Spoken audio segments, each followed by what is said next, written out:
কই রে গেদার মা, কোনে গেলি রে? কি হয়েছে তো ডাহক? আমি তো এখানে আছি। ডাইতেছি কি সাদে?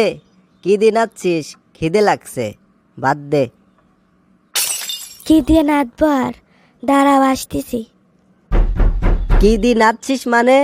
অত শত বুঝি না, তাড়াতাড়ি খাবির দে, খিদে লাগছে।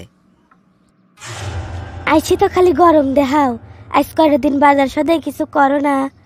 কয়টা শাক তুলছিলাম, সেইটা বাজিছি। কি আর করার, খিদে লাগছে, ওইতেই দে কয়ডা, এখন খাই। লেও খাও, খায় আমাকে উদ্ধার করো। আহ, খাবারটা খেয়ে সেই মজা লাগলো। বুঝতে দেওয়া যাবে না যে শাক ভাজিটা মজা হয়েছিল। কি হইলো? হইলো না খাওয়া? এতক্ষণ লাগতেছে খাতে। এই তো হয়ে গেছে, লেও। যাইগে, বাজার না করেও ভালো খাবার খাওয়া যায়। শালার আর বাজারই করবো না। হয়, বাজার আর করা লাগবে না নে। দৈনিক দৈনিক শাক তুলেই নাই দিতে বনে, খায়ও নে। শালার শুনি ফেলাইছে রে।